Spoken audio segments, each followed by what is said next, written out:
What's up YouTube, Lambo here, and today I will analyze the grand finals of Serral versus Gumiho. I will make two videos. The first will be for the first three games, and then the second video will be for the next three games, so games 4 until 6, which is where, spoiler alert, the grand finals ended, and Serral took home the championship of ESL Summer in Sweden and Jönköping. In case you guys were wondering, I played in there as well. I managed to get a top 12 finish, which I was relatively happy with considering I came from the open bracket. But today is not about me, it's about those two, because they actually had a fantastic grand finals. And what we're going to do here is we're going to analyze why every player did what they did and what they maybe could have done differently. And I'm just going to give my 2 cents on the entire thing. So yeah, Serral opened up with a 15 hatch. So you extractor trick, then you 15 hatch, then you extractor trick, make a drone, then an overlord. This is to minimize the amount of time that you float larva, then you make a pool, and then you start making drones again. The point of this, even though you lose a lot of minerals to begin with, is this is really good against proxy racks. And your opponent doesn't know if there's zerglings on the map, and you can defend the Reaper without making zerglings, and that way catch up a little bit to the normal hatch first opener. It's good, especially in tournaments, for mind games and such. Because when the SCV scouts, now Gumiho actually does an SCV scout because he skips it here, but usually if the SCV scouts it, he will see that, okay, the hatchery is already done, usually it would not have been done, and then maybe they sometimes even leave the Reaper at home. That way you don't need to make zerglings, but even if they don't leave the Reaper at home, the point is your hatchery is super early, your pool is super early, so your 2 queens also spawn super early, so you don't need to worry as much about losing links and even making them. Serral also is following up with Gasless. Now, this build is actually... You can't just play speed and then a third hatch because it's just not efficient that way. Because you can't really spend your larva that you get from the double inject. This is also another step to catch up to where he usually would be in a normal game. So, usually you play speedless. So, either 2 base follow-ups. Serral very often plays the 8 roach drop with the 4 queens. I think Eric made that build. Just like with the 15 hatch, credit there goes to Eric. It's a Brazilian Zerg player. And yeah, sometimes in general, in this game he takes a relatively early third, but he's completely gasless, and then he follows it up with roaches, so he doesn't need to worry too much about the Zerglings. Now Gumiho realized, okay, this is not a normal hatch first. I'll play it super safe. He's opening basically the way you would usually open up against a pool first. Because he doesn't know, since the Reaper had to go back, he doesn't know if there's gas or not. He probably has no experience against this because Korean players don't open like this. So in his mind, there could be a roach pressure follow-up. So he opens with a tech lab here, and he reactors out marines. He also lost a marine against 2 links, which should never ever happen. Now he sees the 3 queens. He basically knows he's safe, but he already decided to go for this follow-up. I highly doubt that if Serral played normal, that this was his opener that he wanted to go for, because it's simply not, it doesn't do anything if you have Zergling speed. But yeah. He basically is playing as if his opponent is going for a pool first, and now he scouts. Serral gets link speed super delayed, or at least fakes it, and then he's making a couple of defensive roaches. Now he goes across the map with the Cyclone trying to find overlords. This is really the only thing that this does. This is basically a budget Viking that can't kill overlords that are in the dead air spaces, but it can kill overlords that are in the middle of the map. So Serral loses a bit of his map vision. This is the one thing that this manages to accomplish. Kills an extra overlord, so 2 overlords, not too shabby, and he follows it up with a 2 very late Cloak Banshee and very, very late Hellions, but he still goes bio. So I'm not sure how much of this was freestyle. I think a lot of it was, but I think at this stage, I think anything is possible. So I always say in the grand finals, anything is possible because the player there usually is already on a roll. And they are basically the closest you are to flow state. Very often you have nothing to lose if you're playing against Serral because he is the massive favorite. And even though you do want to win, I think the pressure is always a little bit more on Serral's side. So yeah, very often his opponents in the grand finals, or in general in grand finals, anything can happen. Sometimes the underdogs win. Very often they win a couple of maps. I think Serral basically never 4-0'd the finals, even though he is Serral. I think the only times he 4-0'd was against Special. The only grand final that I can remember from the many grand finals that he's been on. So yeah. Gumiho now goes for the 4 Hellion run by. Remember, there is no map vision because all the overlords get cleared here. So Serral didn't have much time to prepare for this, and thus his roaches were out of position. So the Hellions get in here and get a couple of drone kills. There's no Zerglings with Zergling speed that can respond quickly to this. So overall, a good harassment for those Hellions. And Serral actually scouted the Banshees, but I don't think he thought this was actually going to be Cloak Banshees. He did only make one spore, and he made an Overseer just in case. Not over defending against 2 super late Cloak Banshees that come here at around 7 minutes. He's gonna be on the side of the Zerg for the first time with those ladies. They now get a couple of kills. And yeah, Serral just skipped spores here, which made the defense a little bit harder. But 13 drones plus the 8 from before, so 21 drones overall. Usually for a 3cc Banshee would mean game over, but since this damage is done super late into the game, it's not as impactful. This basically is just like he had a bad trade with Zerglings, plus a little bit of mining time loss, but he can pretty much immediately remake those drones. Gumiho can't really have a strong timing because he opened up with a Cyclone, then made Hellions and 2 Cloak Banshees. That means 3 Starport units. Whenever your Terran opponent opens up with 3 Starport units, you can drone up to 80 plus, like with 3 CCs. You can honestly make 90 drones. It's completely fine. There can't be a quick follow-up because the Starport just... There's a lot of gas spent on stuff that isn't the early extra add-ons. Early tanks. Usually the stim is super late, the combat shield is super late. Which is not even started yet, by the way. So even though he got a lot of drone kills done, it's not as impactful as it usually is. Still very nice though for Gumiho, who also kept both Banshees alive. Now scans the creep. And pushes here with a couple of tanks. Usually this is a very scary move, but Serral usually doesn't play 1-1 roach timings. So if you do this against Dark, there's a chance that he was just messing roaches and he could now completely walk over Gumiho. But Gumiho is playing it very safe. This is also a very difficult place for Serral to engage because these rocks are not down. If these rocks are down, you can get a concave here with Roach Ravager and A-move this. Not the case here though. He also completely forgot combat shields. At this point it should have been started. 100% of the time. Serral realizes, okay, I'm just gonna counterattack. Gumiho is taking it slow. I will try to defend with the Infestor that I have and Ravagers, slowly buy the tanks whenever they come forward. And at the same time, counterattack with the Roaches. He obviously went for a fast Hive and Lurker then. So this is the good old Cave Bob strategy. Popularized by Dark, but nowadays mostly Serral plays it and he changed it up a little bit as well. Where he goes into melee upgrades a little bit quicker. Sometimes he goes for All-ins as well with the Lurkers, but... not so much recently. I think Serral's game plan in general in the Grand Finals was to just in general get to Lurkers. I spoke with Solar as well before his match against Gumiho, and Gumiho is one of the only players that is not comfortable with Ghost in late game. So Terran late game in general I think is the easiest out of all the races to play, because you don't need that many extra hotkeys. You just can C-drop your tanks, make a concave A-move, and then snipe with rapid fire. But Gumiho really dislikes Ghosts, and he doesn't use them as much.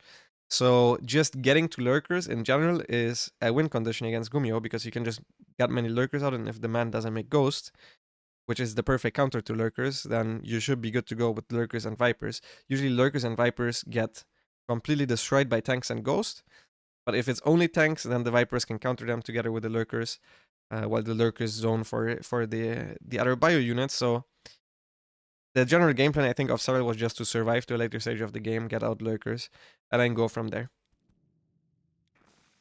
But Gumiho, in this case, is in a very good spot. He deflected the Roach run by without too many losses, and his army is just simply better at this point. He already has 6 tanks, which is really good. There's no Lurkers yet. These 3 Lurkers are the first ones morphing. There's no Vipers yet. And the rest of the army, 17 Roaches and 8 Ravagers, is really bad. You need to trade it away somehow. So if Gumiho actually was to start Ghosts here instead of Marauders, I think he would be in a very winning position. Not just winning, but it's actually very winning. And here he tried to take this CC on location. I was watching this on modding. I don't know why he doesn't just put it here, which is exactly where his rally is. But he tries to put it on location, trying to get... like, I get making the 4th or 3rd on location because against Protoss, for example, because then you make a couple extra SCVs from it, but you don't even need extra SCV production. You just make it here, then float it over, and then make a planetary. Is not really, like, this is just a mistake, to be honest. It's just a mistake. He gets it cancelled for the 2nd time. An extra run by from Serral. Deflects, I think, the Banshee or whatever it was here. And now Gumiho tries to drop. He had a fantastic concave here with the tanks. Tries to move back a little bit. Zerglings are still just chilling here. These are poorly upgraded Zerglings. They were 1-1 at this point. So they're not really that useful for normal run by against 2-2 bio. Drops on top of the main, on top of the Spore Crawlers as well, so loses 2 of his Medivacs. Yeah, that's a lot of supply lost, and now he's pushing here without any Medivacs. He still has a lot of momentum though. At this point, it looked very, very dire for Serral because he honestly just didn't have that much here.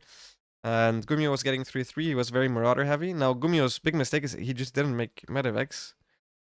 For a long time he just wasn't producing Medivacs. And he never took the gases on his fourth base. I'm not sure why this is, but I think it's just also a mistake. Let's see if he... I can't check his hotkeys.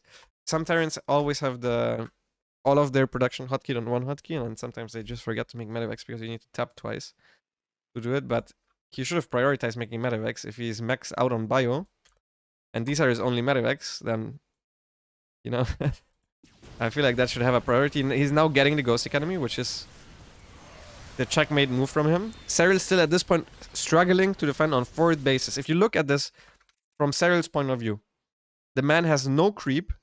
Like wherever he's going to try to take a base, there might just be a double medevac or a single medevac drop there. So it's super difficult for him to establish a new base. He can't even think about doing anything aggressively. Now, Serral doesn't even know about this base as well. So he's playing super defensive, thinking that his opponent is all in, which he isn't actually. He probably figured out at this point that there's going to be a fourth base on the other side, but it's honestly looking really rough for him. The one saving grace for him, I guess there's two saving graces. One is that there's no Medivacs, and the other one is that there's no Ghost, because Ghosts would completely destroy this. Serral doesn't have the economy to go mass Banelings against a Ghost tank transition, so he would just pretty much be dead. No clue why Gumiho still didn't take those gases. He also didn't saturate... he's oversaturated in all bases instead of these. Okay, now he's finally taking those. And he's in a good spot. Now Serral is getting the Vipers online, so he's gonna pick off the tanks little by little. This is not possible if there's Ghost because you can EMP the Vipers.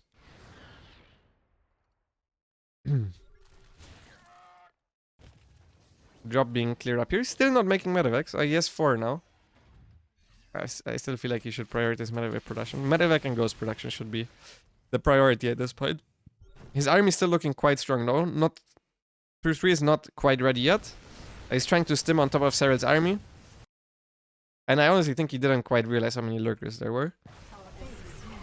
Stimming on top of this, gets blinding clouded, and kind of just dies. All 3 tanks also within corrosive bile range.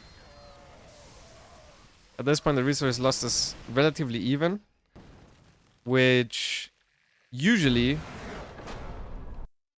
is always terrible for the Terran. In this case, I honestly think it would not have been that bad, but it's just the units that he was left over with were not that good against what Serral had. And yeah, then the Lynx ran into this base, and I think that's what forced Gumiho out. He realized there's a lurker here, there's a Ling run by here, and he GG's. This game was extremely winnable for him, especially if he took those gases earlier and made Ghost and made Medivacs. If those things happen, he was in such a fantastic spot. If you're looking at this from the Zerg point of view, I think if Serral realized there was a base here all along, he would feel pretty dead and he would feel the need to do something. Knowing him, he still probably would have chilled, but... and played it out cool and calm, as he usually is, but he was in a pretty dire position. It was basically impossible for him to take a 5th base. And you really do need a 5th base, because around this time your main and natural starts to run dry, as you can see. Half of the mineral patch is gone here. So the mineral income is just going to be lacking. 8 gas itself is okay, but you do want to be a little bit more Ling heavy in the late game. So at this point we honestly thought Serral was dead. But he wasn't, he held on. Couple of things that Gumiho could have done a little bit better, but he had decent multitasking. Also the build order was on paper not good for him. But since it was 3cc, it doesn't really matter that much how much pressure you put on the Zerg, because he didn't put any pressure until like the 7-minute mark when the double bench and the 4 Hellions ran in. Those did get a lot of kills, so that kind of set us up for a nice mid game here. Okay, let's get into game 2. So game 2 was on Ancient Cistern, so this is the Zerg's map pick. Yuna usually does prefer the second best map for Zerg. I think in most of the map pools. I don't even think he loser picked Prat of Altaris, but I might be wrong about it. I know he the one time I saw him play it, he did lose against Maru on it. So the reason for that is quite simple, that Terrans basically never practice altitude with us. It was the same with Pride. I think I had a 0% win rate on Pride in tournaments against Terran. So I preferred, I think Jagannatha was the second best map in the map, but I might be wrong. Jagannatha wasn't even that good for Zerg, so no, actually it was Glittering and Hardwire, wasn't it? So it would be Glittering or Hardwire, the next Zerg pick them. But yeah, basically if you're not practiced on a map, it can be a little bit hard to know where exactly you're looking at. So that, I know that sounds a little bit weird, but it makes crew spread a lot harder, and just in general, you don't feel at home. It just doesn't feel easy. This is very difficult for me to articulate because it's kind of a feeling based thing. Like if you just never practice a map, even though you think it should be the best in said matchup, it can still be not the best pick necessarily, which is why I think he picked Ancient Cistern here. In this case, Gumiho actually opened up with a CC first, and Serral opened with a normal hatch gas pull. So much more standard. This was, I think, one of the games of the tournament. I've watched this with all the other players, and even we couldn't tell who was winning for most of it. So Serral opened up with a very standard hatch gas pull. He opened with speed, took his third hatchery at 28, and now is just droning. This is a very standard opener.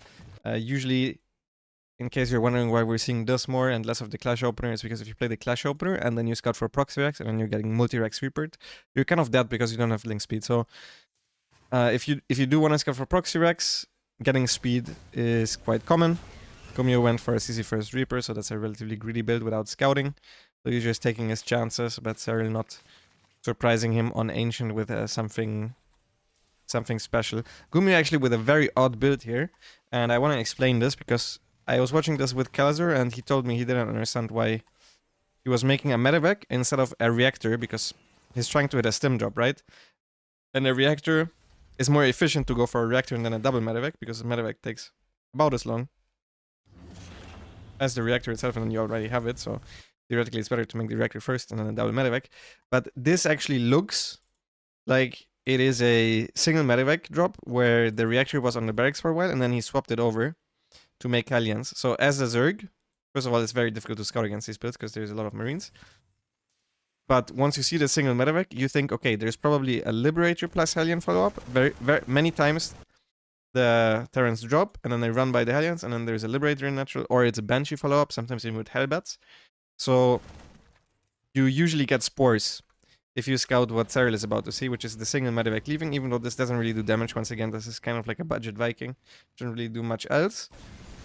But he actually has a wild build prepared where he, first of all, drops a supply depot because he forgot about his depots. But second of all, he has a very fast double medevac drop with stim, which this absolutely does not look like. Usually if it's a double medevac drop with stim, you make the two medevacs at the same time at the reactor first. So he scouts now, he sees the second medevac flying across. He already droned up to 60. So that means Gumiho actually needs to get some stuff done. Like he needs to, at the very least, trade efficiently. As he's now moving out with the medevacs. He actually took his sweet time to kill these overlords, so even though Serral droned up quite high, didn't matter that he didn't have that many Zerglings. There's also still a lot of creep to go through, so he's gonna do that now. And he actually clears a creep here, which was very peculiar. Once again, Kalazar, I was watching live this game with, and he said, oh, is he just gonna push here? And I told him, no way, this is way too far away, you're not gonna push like this. It will be a very, very odd push pattern. At the same time, I don't know why he scanned here, because the obvious push pattern from two base aggression is always you put the tanks here towards the third base. You can try to go towards the fourth, so probably if the fourth was here, he could have attacked here. But you never go all the way around and then push here. So the first scan, he kind of wasted it. It would have been much better used down here. And now he pushes out with 3 tanks, 29 Marines, 2 medevacs. Now this is a very strong timing, but you have to keep in mind that there was no aggression before that, and he mined less than you usually would, since it was a late 3rd CC. So the 4th CC is late, and these extra barracks are a little bit late. With the reactors, it's also a single eBay, which means the upgrades are going to be later than usual. So now he's going to set up. He still needs to clear this creep, which is a little bit sketchy. He even wastes a second scan just to make sure he knows how many units there are. Now goes forward. 3rd scan is being used. Serral already has the flank prepared for this push. Very important to get units out on the map. This is especially important if you play Ling Bane against Cyclones or against Reaper, Mass Reaper styles, where you want to have the flank prepared beforehand. But even against this, it's very important to have a flank on the map. If you didn't have it prepared, it would be very difficult for the flank to leave, so you would need to go like this. All the way around, not even here, you would need to go like this. And then at the same time, you would cut off reinforcements, but it takes quite a while, which means usually you want to have more units coming from the back than from the front, because from the front you also have the queens, so the Terran never really can start a step towards the front. And also there's creep usually, so the few banelings that you should have at the front should be plenty, which means the flank is where Zergs should locate most of their units before they do these engagements. Serral is trying to wait out for +1 carapace. He actually already gives up the base preemptively, so playing it extremely safe, and instead is counterattacking instead of taking the fight. Gumiho defending this counterattack very well. Losing 8 SCVs, but that's completely fine because it was a good trade for him. And now he kills this base. Serral finally going for the engagement. Not the best focus fire on tanks here from Gumiho, but it's mostly off creep, so he still gets good value out of his units. Very good trade here. 3k resources lost ahead. So at this point, Gumiho is leading by quite a bit. Not only did he kill the base, but his opponent is playing Ling Bane, and he's gonna struggle for larva. You can already see the mineral count go higher than usual for Serral, and he already is forced to get a macro hatchery. So a good play from Gumiho thus far, and now he can rotate all the way around, and since he scanned here once earlier, he can once again force a fight off creep, which is his goal. You just want to set up with good tank positions off creep and then go in. Now this was a huge mistake by him. He scanned forward, he actually saw the Ling Bane. I don't know why he didn't siege here instantly, but he was not prepared for Yona to just pull the trigger and go, and these marines were stuck without a medevac. It ended up being okay for Gumiho, but definitely not a good trade. Like he basically had the perfect setup and the perfect amount of units for always trading well till the end of the game, and now he gave up a tank and he kind of traded even-ish without anything gained. Also for a very low amount of banelings that he killed. He mostly killed Zerglings there. So now he's setting up forward again. Serral once again counterattacking plus sacking the base. Good mineral walk from Gumiho. He also has enough marines at home. I have no clue why these depots were not a wall. I think he was just a little bit too slow. He realized he was supply blocked and he just selected the SCVs and made random depots. But this really should have been a wall. Obviously Gumiho not necessarily the fastest player. I think Gumiho's biggest strength is that he can play literally anything. He can play mech, he can play bio. Well, he doesn't really play late game, but with Ghost. But other than that, he can play anything and he has infinite build orders. That's at least what it feels like. So it's very difficult to know exactly what you're up against. So many times Gumiho can get an edge like that. His versatility is insane, but his speed maybe not as much. So Serral once again goes for the counterattack. Once again, if you play against someone going for tank pushes, you have to have Zerglings and Banelings on the map to force units at home. If the Terran just engages with all of his marines and with all of his tanks, you're never going to get a good fight. So the play is to always have a large counterattack to force units at home, and then you can use it later on to come from the back and go for a flank to clean up the Terran army eventually. And even if you have big run-bys, this army is not very good at pushing on creep, so you can have a lot of units on the map. That's very key against this, and that's exactly what Serral is doing. So he's playing it quite well. He also is now ahead in upgrades. He already has +2 carapace. And yeah, no clue why there was no wall here. These depots are placed very randomly, but great target fire there by Gumiho. That was clutch. So he forces Serral back with those Zerglings. And at the same time, he starts engaging here. Baneling Nest is exposed. The reason we put the Baneling Nest here is so you can wall against in case of Blue Flame.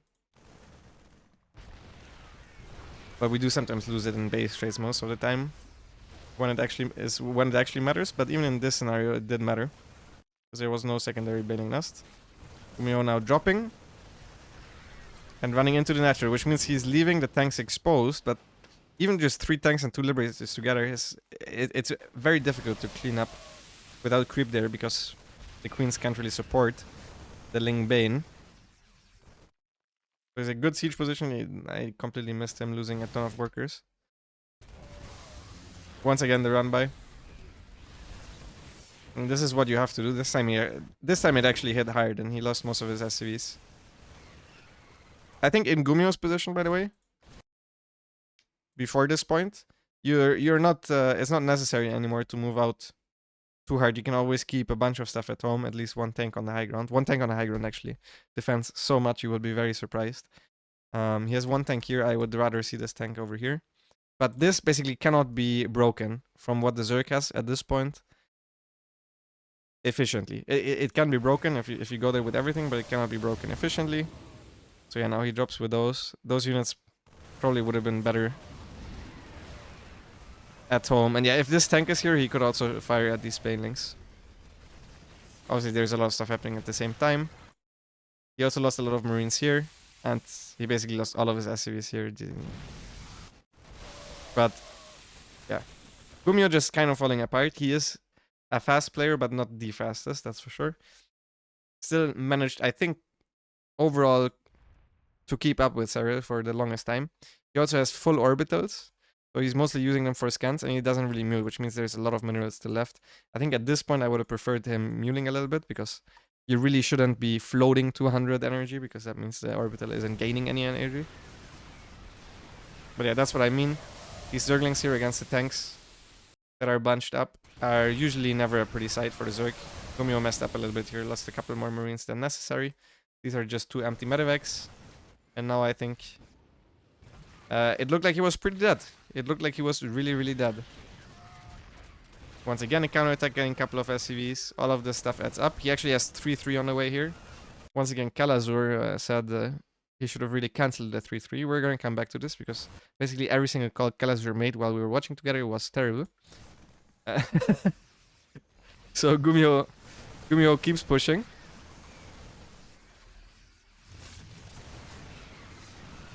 And actually trades very well here. The Lings get the tank on the low ground though, which was quite good. There were no marines shooting at this. Otherwise it would have been really hard to clear. If he left any amount of marines next to the tank, it would have been basically impossible for Gumiho to clear. And at the same time, he's just rallying all of his reinforcements down to the bottom to attack there at the same time.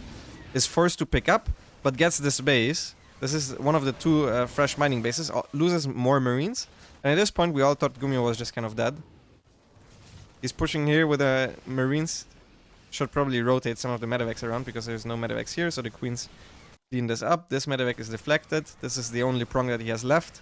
Serral respecting the focus fire, not going in with 1 baneling. Now finally decides to go in. And Gumiho is still F2ing everything to the front. And this is where Serral actually made a crucial mistake. He undersplit units.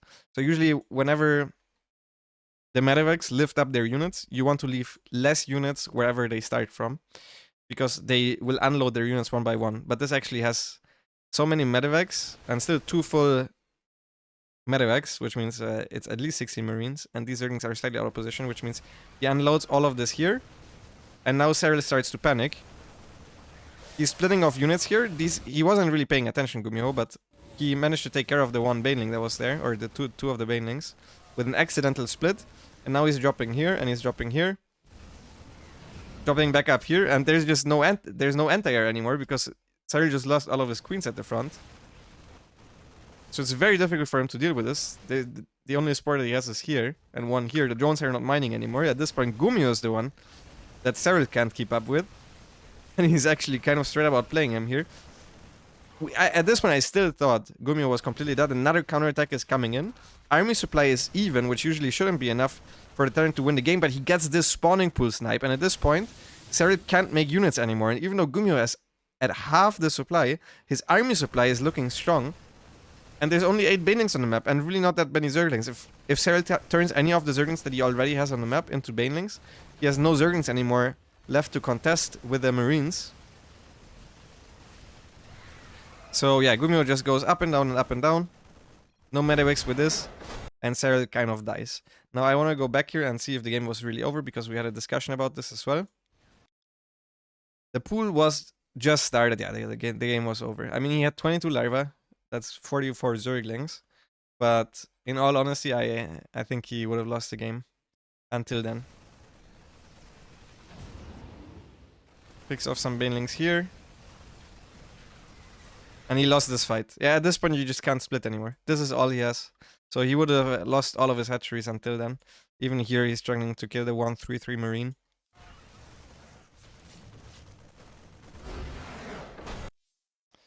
And GG was called. The pool was halfway done, I think, in the end. It was almost done.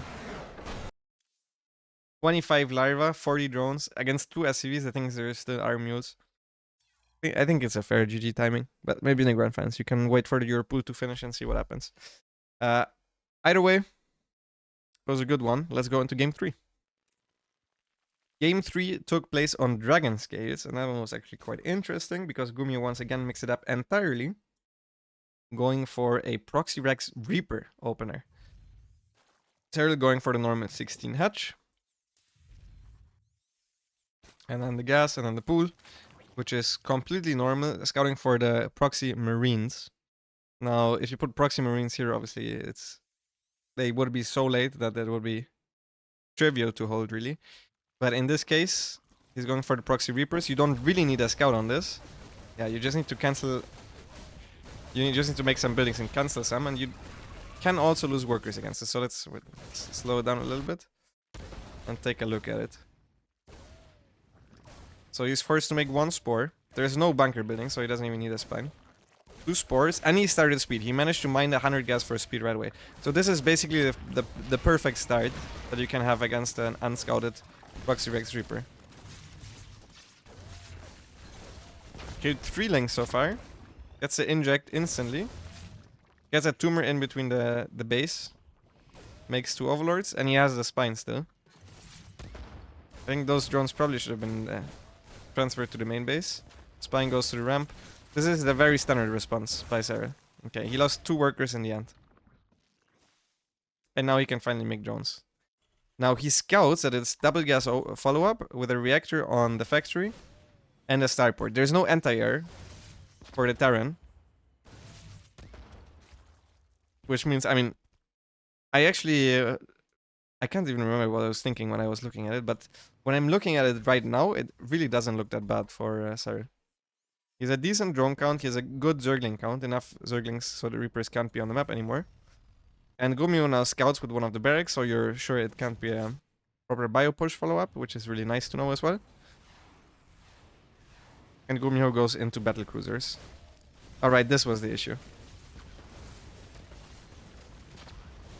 So Gumiho is using the Reapers that he made initially together with the extra Hellions, and he's really good at poking. He's poking down the spine almost entirely. You know what would have actually been the best follow-up here for Serral? Would have been 2-base Muta. Unironically, but it's obviously difficult to know the exact follow-up. He did see, though, that there was reactor Hellions. And this is kind of hard to deal with. Either you need to overwhelm it with Zerglings, or you just kind of need to chill on 2 bases. There's not many other options. I mean, you can chill on 2 bases, you can try to go roaches, but you need a lot of roaches to contest with this, because there's going to be constant grenades, which means your units will fly all over the map. So let's see if Serral could have stayed on a lower drone count to make more Zerglings. I think this is where it's at the weakest. So the thing is, Gumiho actually scouted with the barracks, so he would have seen if there were extra Zerglings, right? I wonder. I wonder what would have happened if Serral didn't make the last couple of drones and instead had like 30 links and then came from the back. It is probably still a good call for the Zerg after scouting this, because you know the Reapers and the Hellions together pack a strong punch, because then at least you're not contained on your natural. Once again, against armies like these, you want to have most of your Zerglings behind and then try to get us around. Against this, 30 Zerglings should be enough. And he had 23. Once there's 4 Hellions, honestly 30 Zerglings I'm not sure anymore. If it's microed correctly from the Terran side. Which Gumiho showcased good micro in this grand finals overall. So Serral realizes, okay, he can't contest this force from Gumiho, and he's going into a roach barn on 2 base. He did not cancel that hatchery, which is a little bit surprising. I think that one probably should have been a cancel, and he's going into a roach barn. And at this point, I mean, Gumiho is still playing a 2 base opener. He's behind in workers, but it starts to look very good for him. And Serral is making a lair, so he honestly can't produce that many queens. He's trying to produce queens consistently when he has the money. He actually cancelled that one. But at this point, he also has no clue what the follow-up is because of the Viking. So if this is a bio follow-up, which I would guess then that Terran wouldn't actually sacrifice his barracks, but some of them still do.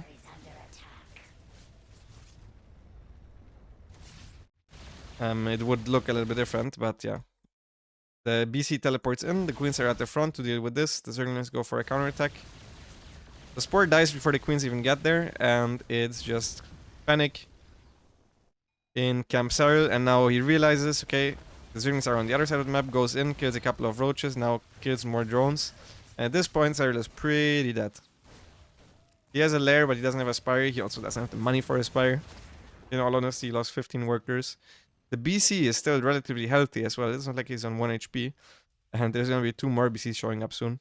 This is quite all in, but I mean, Serral himself, his economy is so bad that it's not even full all in anymore. Usually 2 Starport BCs just complete all in. If there's Corruptors out, you lose.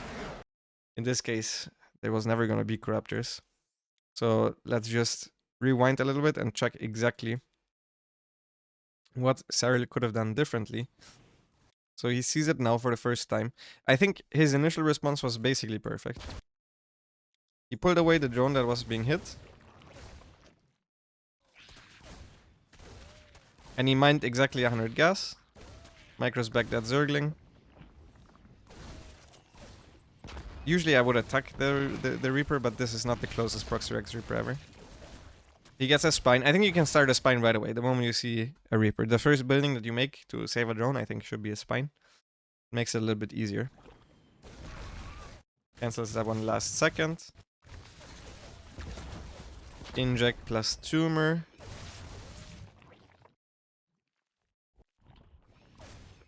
Probably should have pulled that drone back, and the drone's turn natural as well.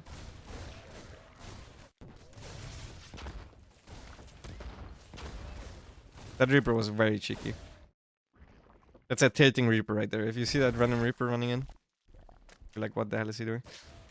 And now speed finishes, so he moves down the spine, because if Gumiho ever goes into the main, he should win the fight. So now one thing that he could have done differently is make more links at first. He actually would have gotten the Reapers. Because Gumiho overstayed. He stayed here when speed already was done. So let's say Serral made the 20 links right away on less workers. He made workers here. Those are 6 more links that he could have had. And the queen as well is 6 extra links, because he has a larva for it. So he could have 12 more links. That would be 25 Zerglings. Obviously on less workers then. But in that case, once the Reapers die, I think the follow-up becomes so much worse. The thing obviously is, as a Zerg, you don't know how much the Terran respects the speed timing. Because as we see here, if he just had more Zerglings, he could have just surrounded this, because Gumiho was inside his natural at the moment the speed finished. But if you make those Zerglings and then the Reapers go back, the question is, how bad is the situation for you? Because then you're behind in workers, but the CC just started. So he would have had considerably less workers. Let's say he would have been at 19 workers if Gumiho went back, but then he already has also the Zerglings to surround the Reaper with later. I would say probably the best. I mean, there is a balance there. It's probably 21 drones or something. And then you mess Zerglings. I know against 3x Reaper, if you want to make sure you kill the 3x Reaper player if they stay around for too long, you want to stay at 24 drones. I know this because I played against Ziggy a whole bunch.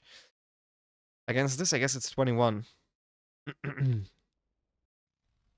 But it's really up to you. If you're playing against someone that's playing super safe with the Reapers, and then you don't make as many Zerglings, you're also ahead, obviously. So there's a fine balance there. Either way, those were good games. In the next video, I'll analyze the rest of the grand finals. So game 4 till 6 at this point. It's 2-1 for Gumiho. See you guys all in the next video. Bye bye.